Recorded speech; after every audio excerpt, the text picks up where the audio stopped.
So this is the Meetup Universell utforming av IKT og digital inkludering. The Meetup will be in English this time, and you can turn on the captions in the menu. There's 3 dots where you can open the menu, and we will also use Q&A. We will collect the Q&A during the presentation and show it afterwards. But if there are anything unclear, you could give us a hint, and Anthony would explain. About just a few minutes about this meetup. It started nearly 3 years ago, and we have now more than 700 members. And we try to have about 6 to 8 meetings per year. Probably I should present myself. I'm Kristin Fuglerud, and I'm working at the Norwegian Computing Center. We have, until the pandemic, we had the physical meetings, and now we have had a few virtual meetings, and I guess we will try to combine in the future. And we are always very keen to hear what you want to hear, what themes and presentations you would like. So please tell us what you are interested in.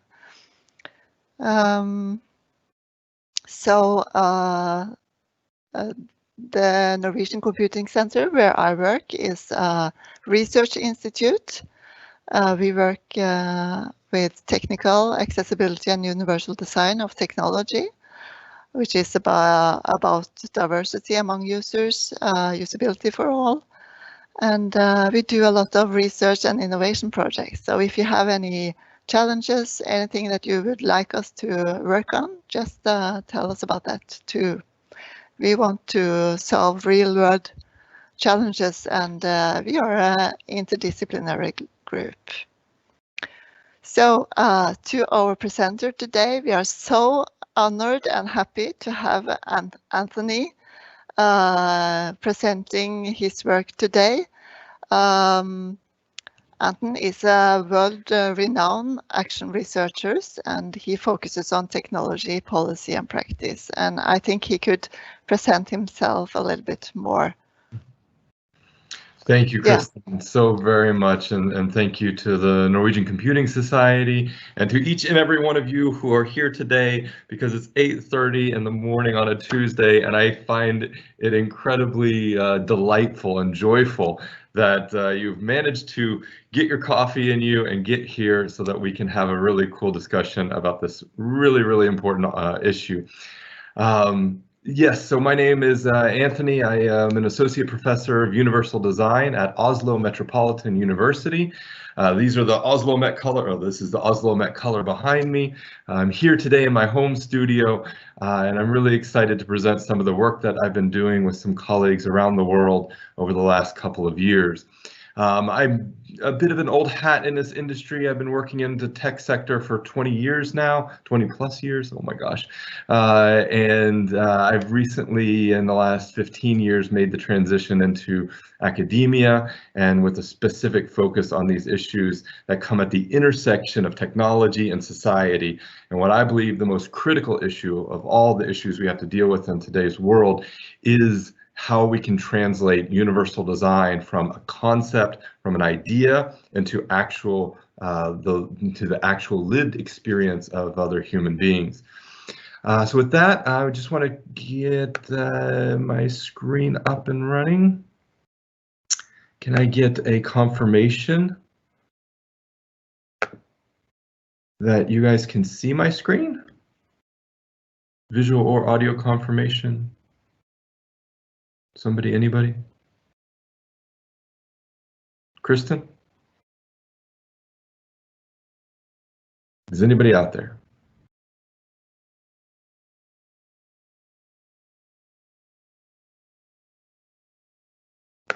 Okay, Kristen says everything is okay in the chat. Thank you, Kristen. Sorry, at a moment of panic, like, is my internet not working? Okay, so let's have a chat about this important issue. So I understand we have a mixed audience today, maybe a few academics, maybe a few industry folks, maybe even some folks from civil society and from the NGO sector. I think it's so important when we tackle this issue that we look at it from multiple perspectives and that we don't just focus on one aspect of universal design, but really take into account the holistic complexity of this issue. So this is me talking about universal design last year at the Norwegian or Nordic Developers Conference, which is the largest technology industry conference in Scandinavia.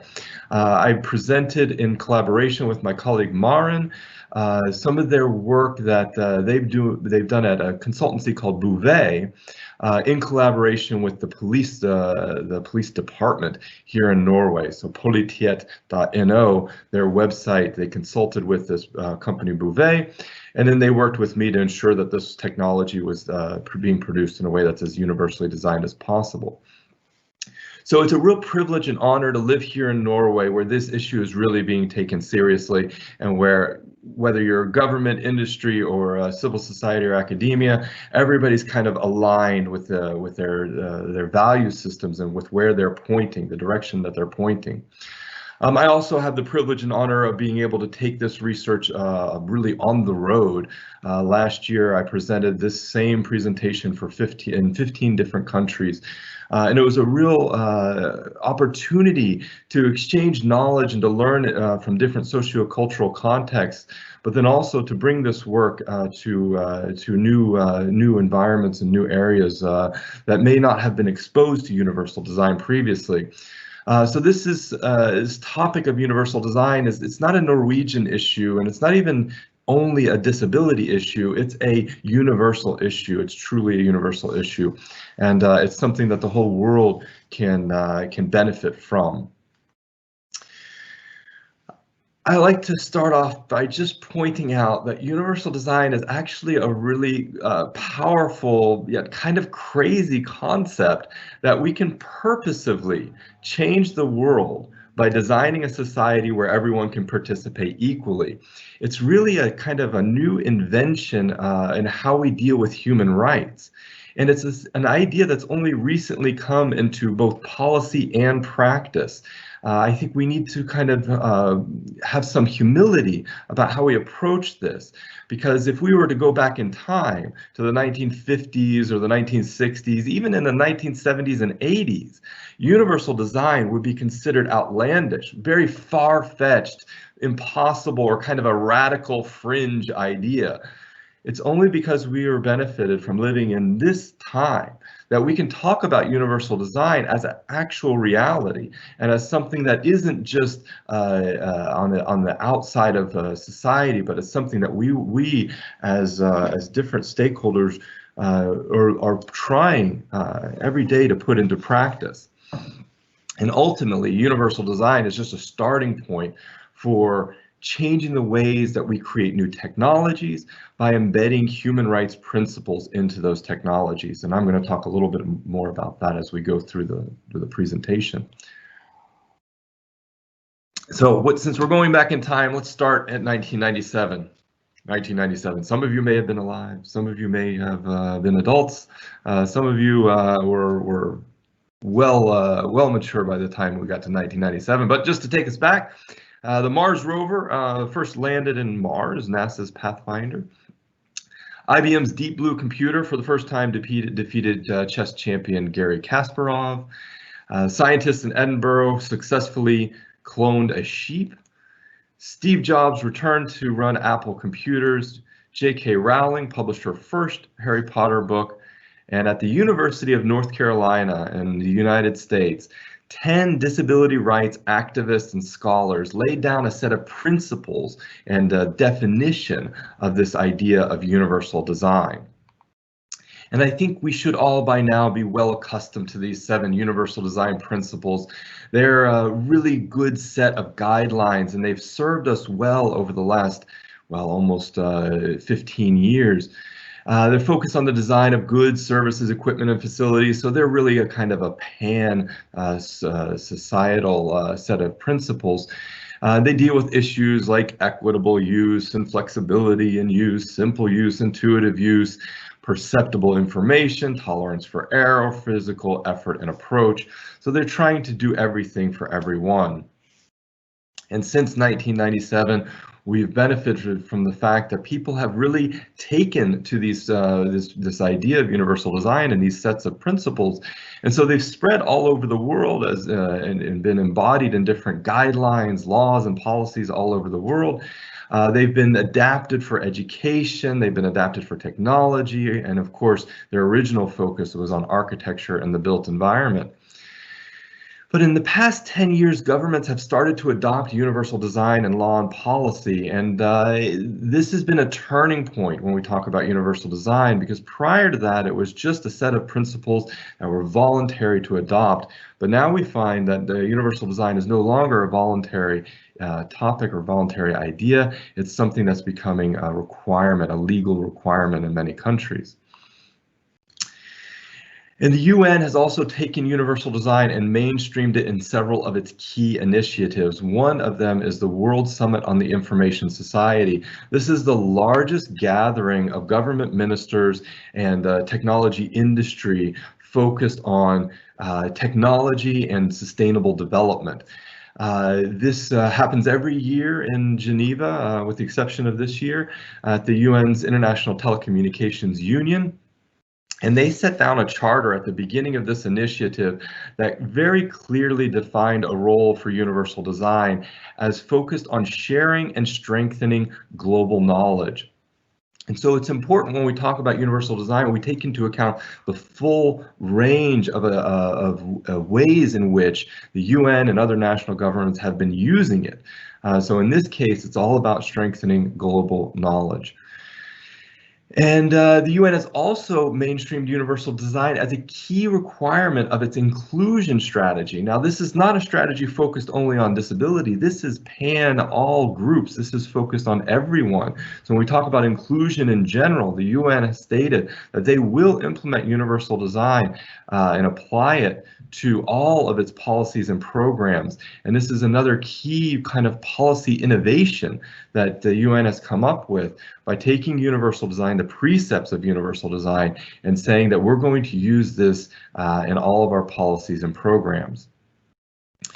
And then finally, I'm sure many of us already know, universal design was adopted into the Convention on the Rights of Persons with Disabilities, so it's become a human rights provision.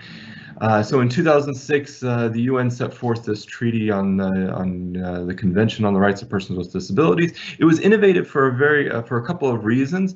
It not only was the first treaty of its kind to clearly articulate the rights of persons with disabilities, but it was also the first human rights treaty to recognize that countries have obligations when it comes to universal design.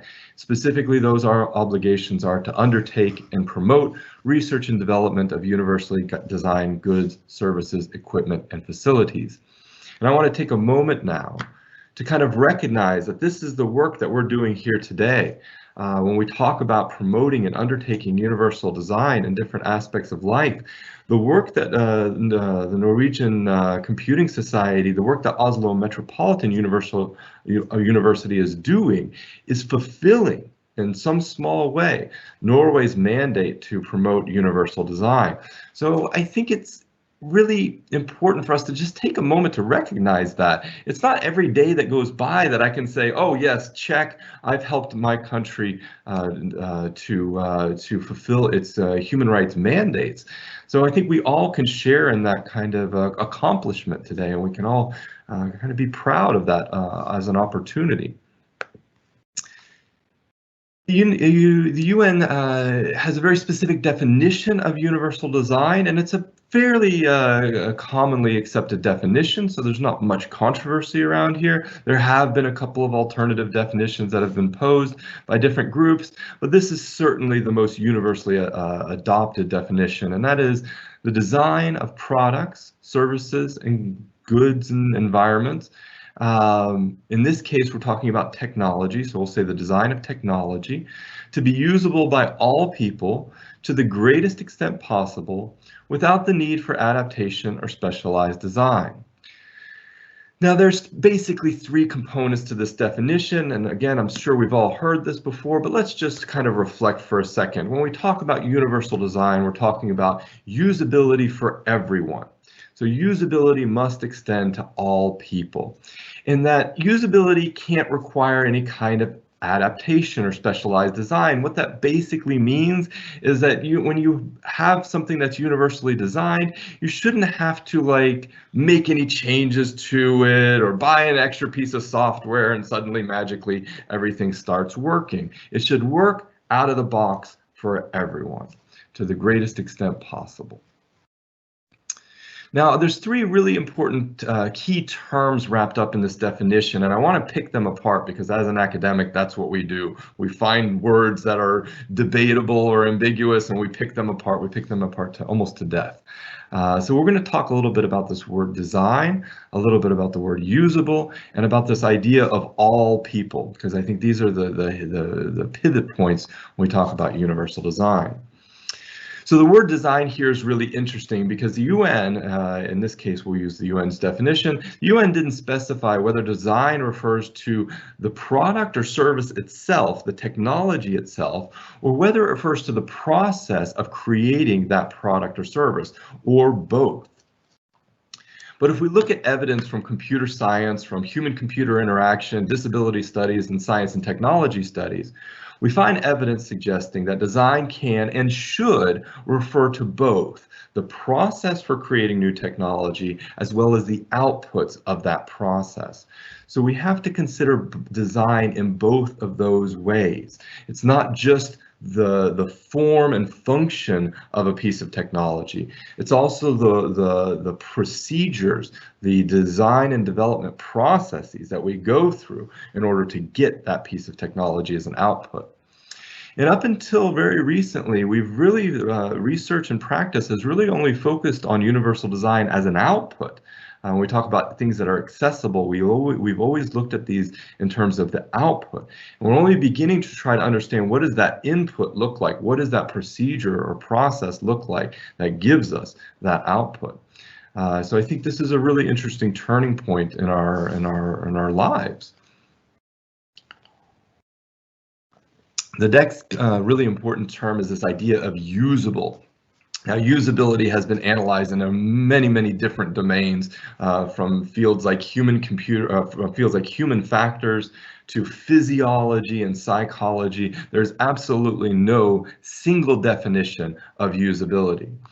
But I think one of the most practical definitions, and one of the most parsimonious definitions, comes from the International Organization for Standardization. This is the ISO. The ISO defines usability in three ways: effective, efficient, and satisfying. So this comes down to, when I use a piece of technology, effective, can I reach my goal? Efficient, can I reach my goal quickly or within a reasonable amount of time? And satisfying, when I reach my goal, am I happy or at least not frustrated, upset, or angry? I think we should understand universal design in relation to those three outcomes. Can everyone use a piece of technology? Can they use it effectively? Can they use it efficiently in a way that is satisfying? So if I'm using a website to book a flight, can I achieve my goal? Can I ultimately book that flight? Can I achieve it quickly? Is it going to take me hours and hours of going through menus, and maybe not hours, but minutes and minutes of going through menus and trying to figure out where to enter my credit card information and not being sure that I actually did what I intended to do? And lastly, can I do it in a way that doesn't make me frustrated or unhappy? I think we've all had this kind of ubiquitous experience of using technology that makes us frustrated or angry. I think my favorite example comes from my own family. Many years ago, my mom bought a computer printer and brought it home and was very excited because it was her first color printer and she was going to print out all these beautiful pictures of her grandchildren. Now, my mom is a very kind and petite and very non-violent woman. But in the process of installing this printer, she became so frustrated and angry that she picked it up and literally threw it across the room. Technology should never put us into that position, into that mindset. So when we talk about universal design, it's not just about making it work for certain people at certain times. It's a universal language when we come to having a satisfying experience of using technology. Now, the most complicated and difficult part of the definition of universal design, the most difficult part to put into practice, is this idea of all people. How can we adequately define everyone? On the surface, it seems really, really simple. It's just all of us. When we start going into issues related to technology and age, technology and gender, technology and disability, technology and socioeconomic status, we really start to realize that all people becomes much more complicated than we could possibly imagine. And so it begs the question, not just what does it mean to universally design for someone who's blind or partially sighted, but what does it mean to universally design for a woman with a disability, or an older woman with a disability, or someone who comes from a sexual minority status, someone who comes from a low socioeconomic background. These are all important questions that we have to ask ourselves when we're talking about all people, and especially when we're dealing with this issue of universal design.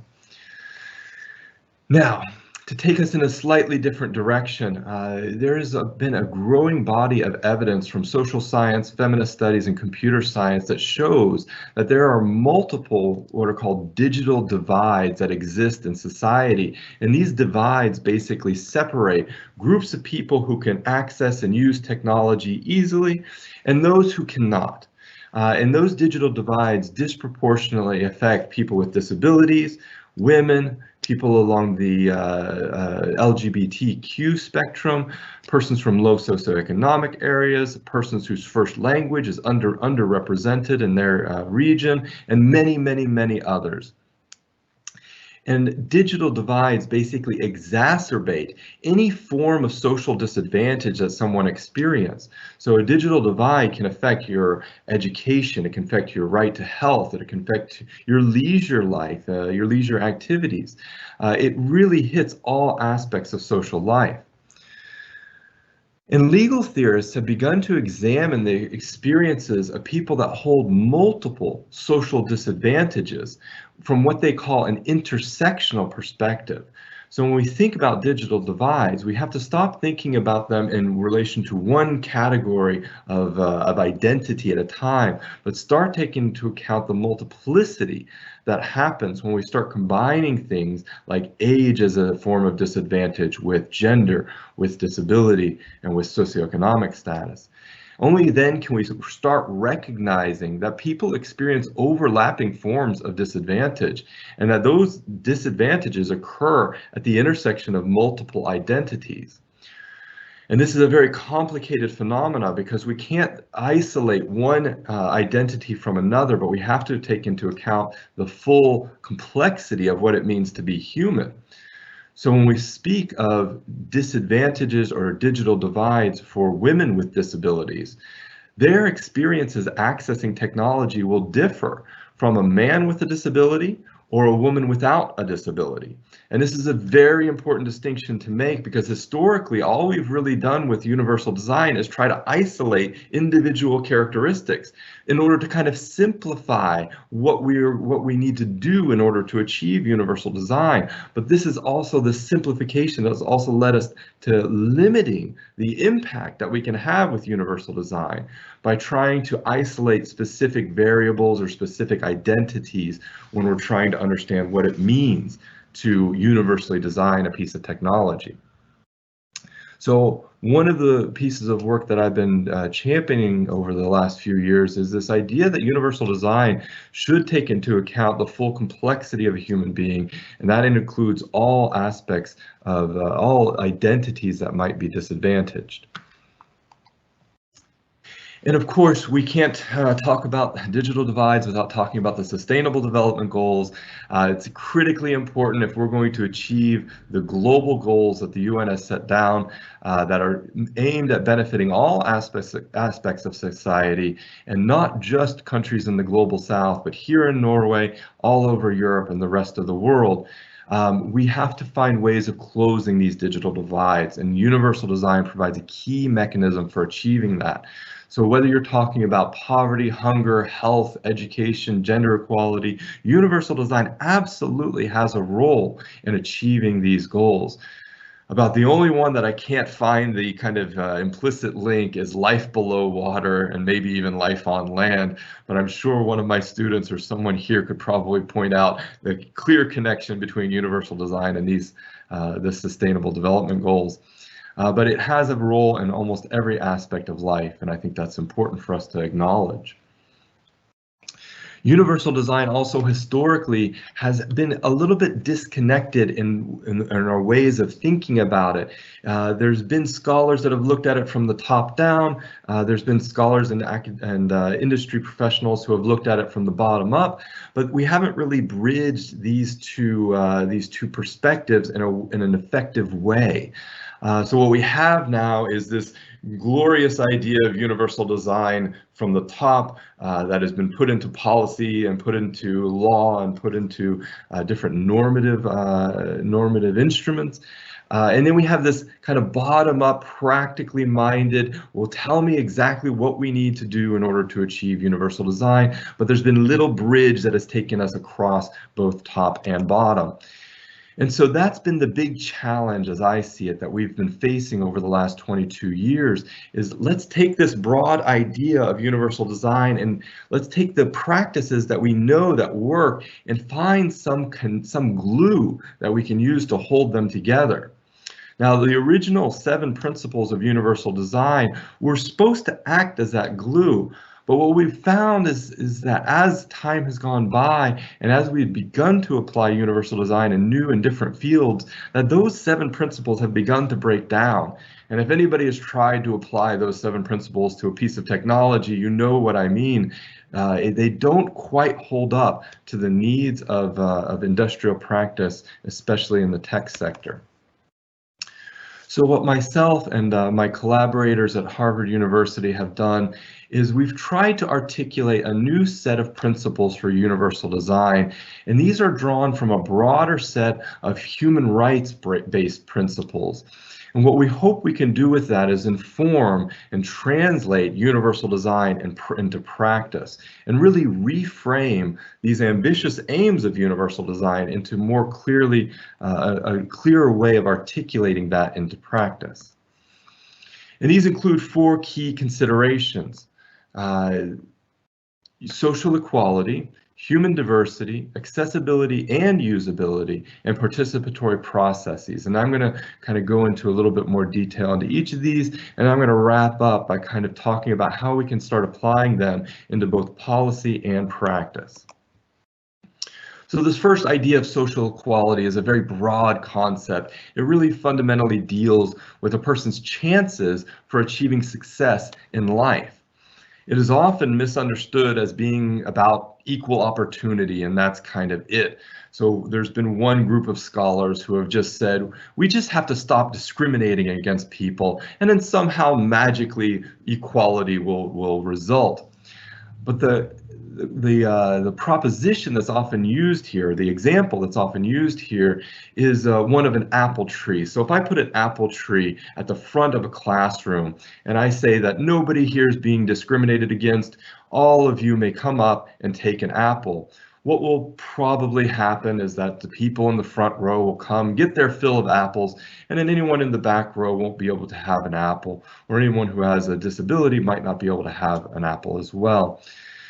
So we know that that's not enough to just stop discriminating. So another group of scholars have come out and said that this is really about how we organize society, and that there are systematic biases and disadvantages that affect certain groups of people over others.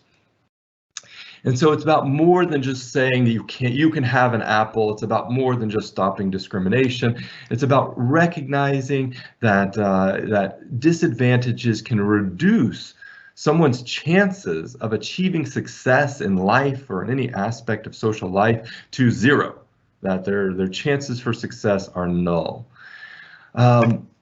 So we need to look, when we're talking about putting universal design into practice, we need to look at equality not just from this need to eliminate discrimination, but from the point of view that everyone should have a reasonable chance of achieving success, of being able to use technology.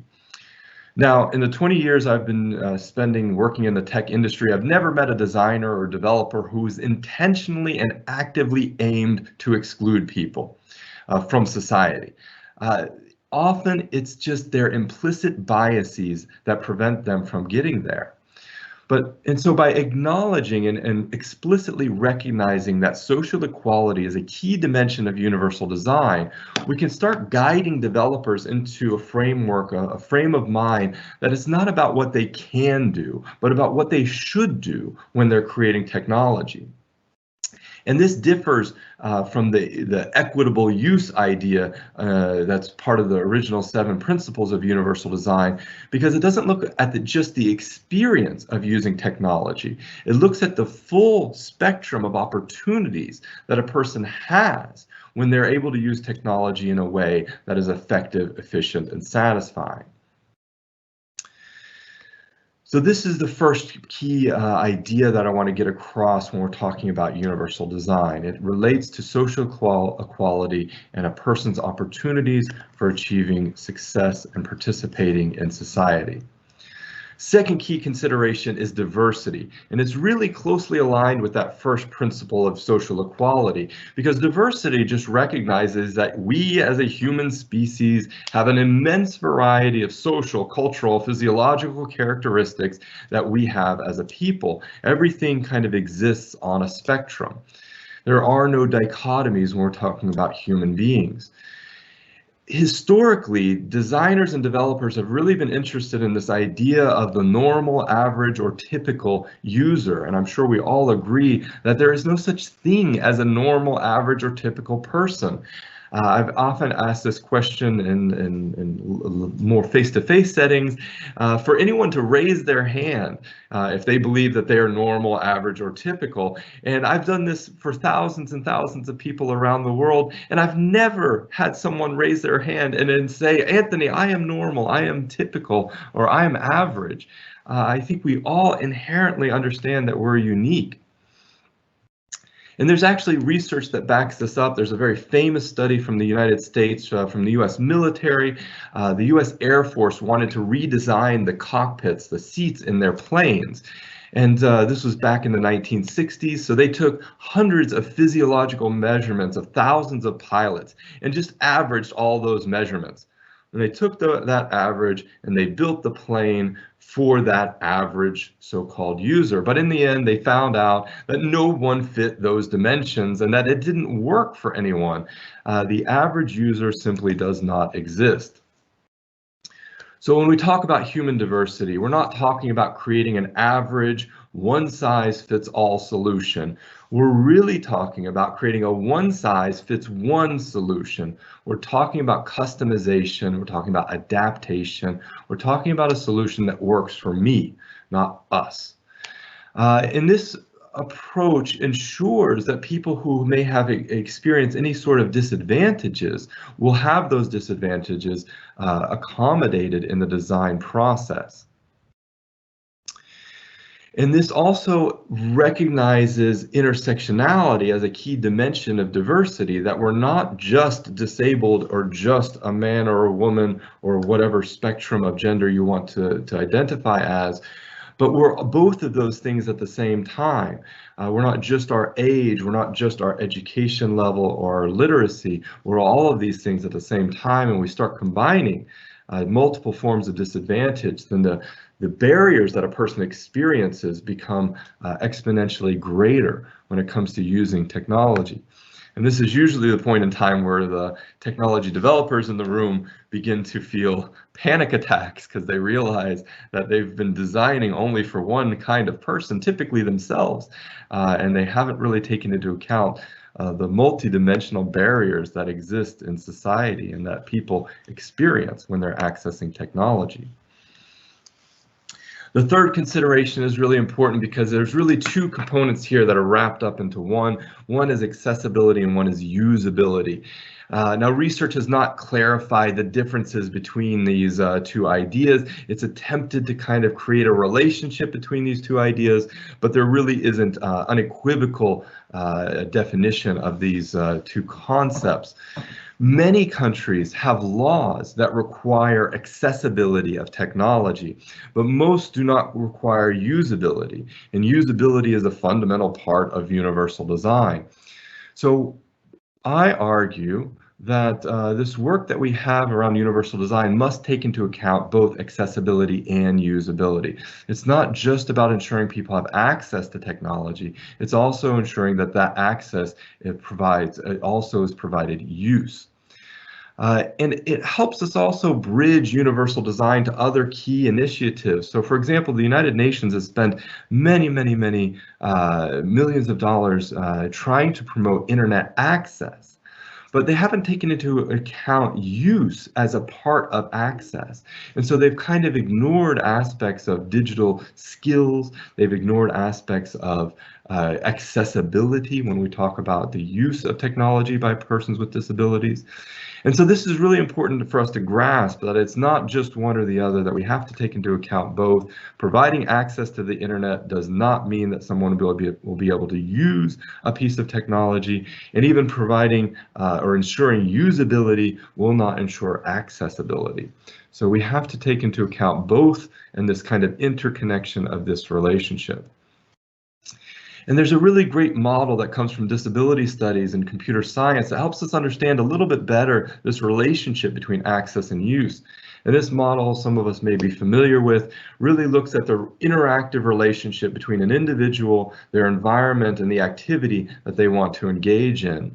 So if we think about access and use, what we're thinking about here is a person embedded in a specific environment engaging in a specific activity, and how if you change any one of those variables, then it may create an accessibility or usability barrier.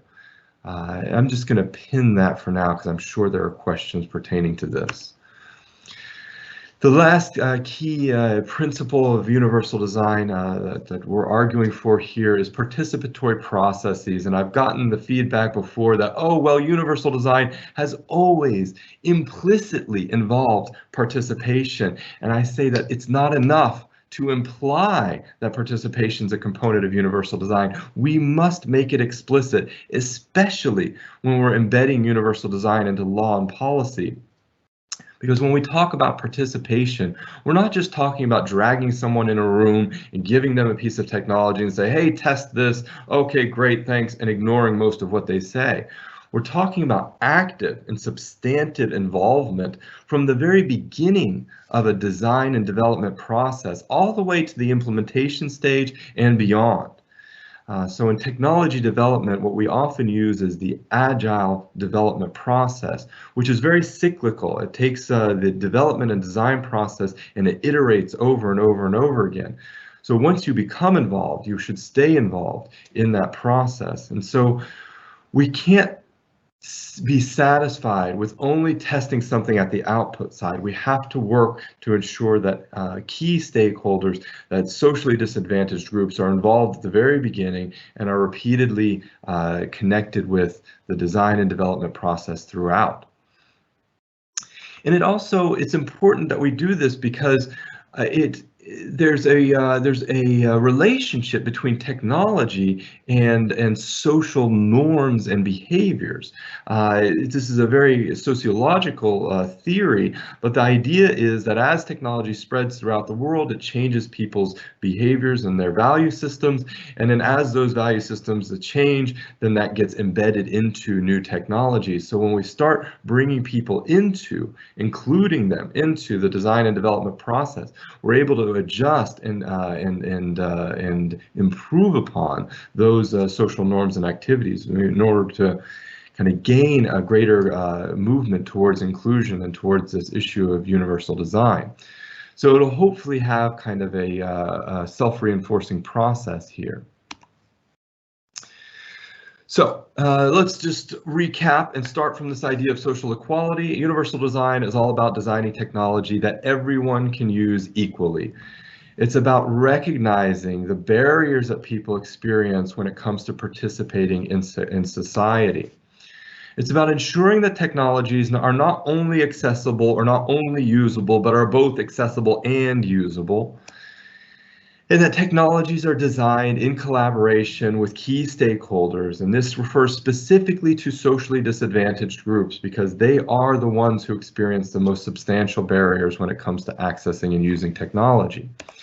Now let's just run through a few universal design practices that I believe would be really important for us to take forward. One is ensuring that designers have a fundamental understanding and are aware of social inequalities, and this starts at their education. This starts at their computer science or their engineering education in university and beyond. It's about designers who can identify and eliminate barriers that socially disadvantaged people experience when it comes to accessing and using technology. And this is, again, an education kind of recommendation, but it's also a practical recommendation. It's the need to be able to identify and eliminate those barriers. It's designers who can create technologies that adhere to international standards for universal design and are tested for accessibility and usability. And there's a whole spectrum of standards in this area that we can discuss.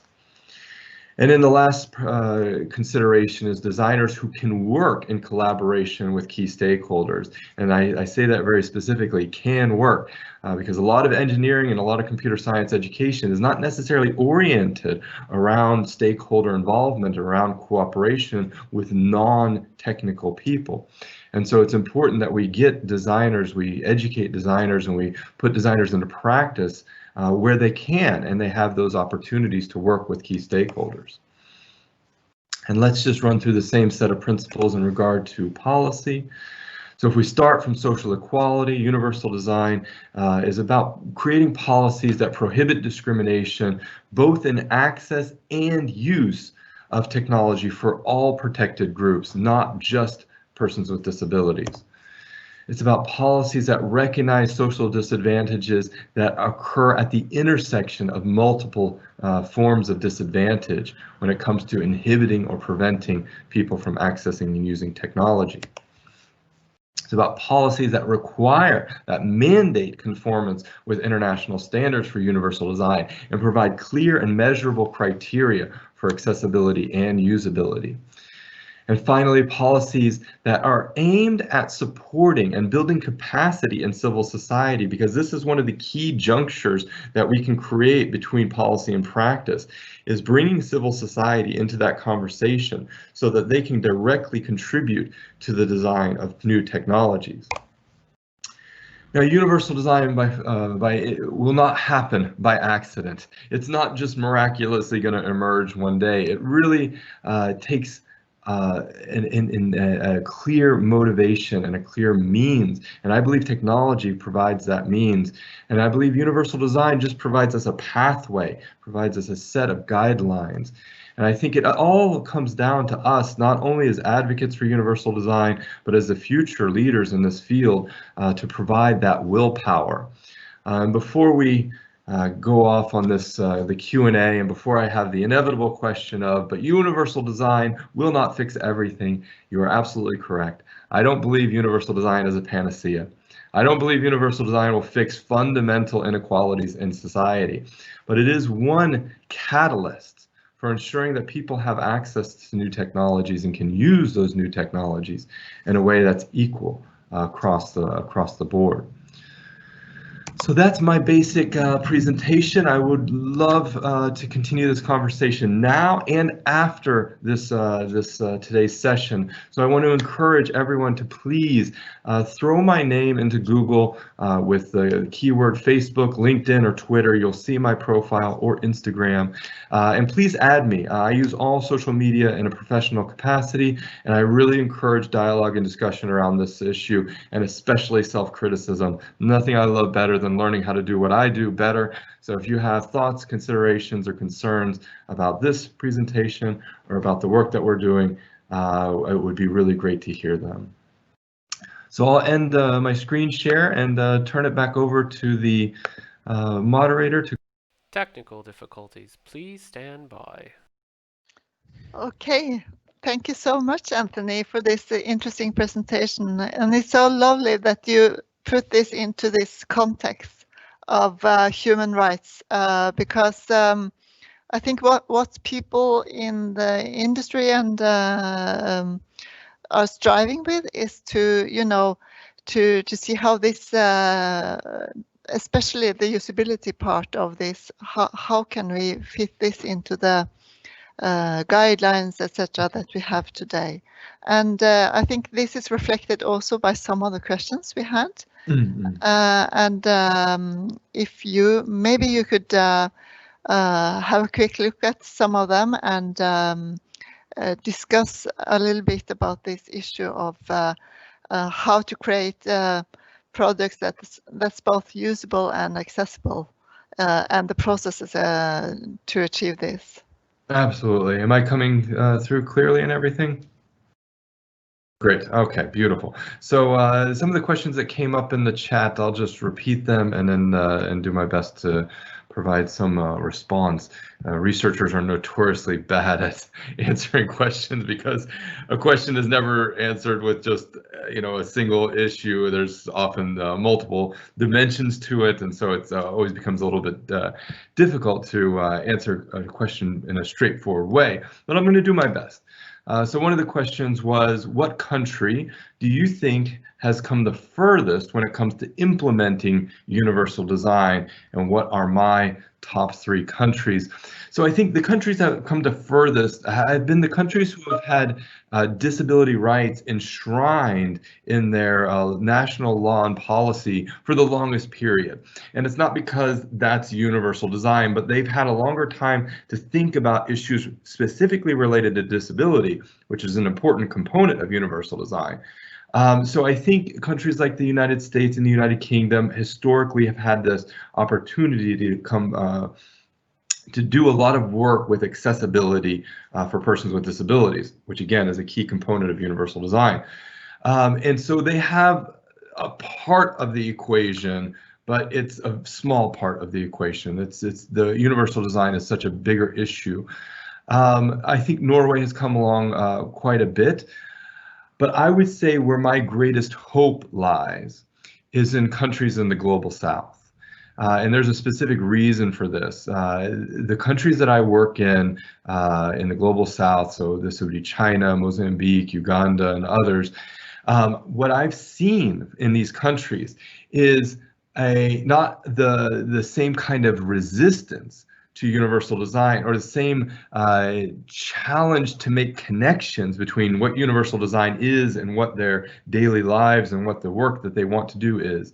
And so they're much more amenable to this idea of universal design, and they see connections between sustainable development and universal design almost immediately. It doesn't take an academic expert to come in and help them make those connections. They already get it.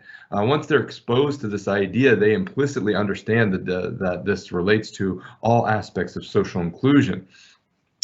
So when we talk about implementing universal design, we really have to take into consideration that bottom-up effort, and that in countries like Norway and even the United States, having to make the argument for universal design to young developers and young technology designers is a huge barrier to implementation. And I'm not making this argument when I go teach universal design in Mozambique or I go do a workshop in Uganda. All I have to do is start with, this is what universal design is. They immediately get it, and we can move right into solutions.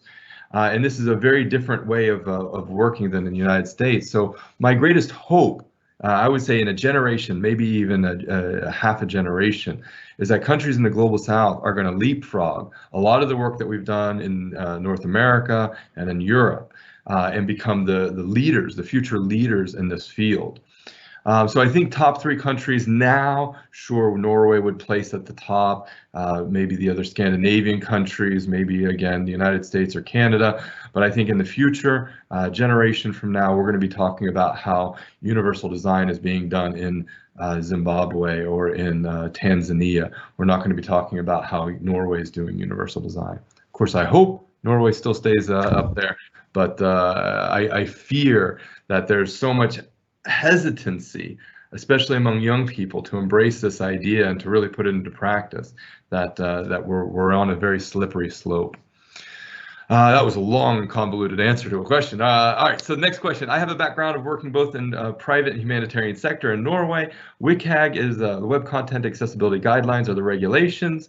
But in humanitarian sector, web accessibility has not made it in the agenda. Is there any strict regulation underway for humanitarian sector as well? I don't know of any specific regulations, but right now there is a movement towards ensuring that all humanitarian efforts are integrating universal design and accessibility perspectives in their work.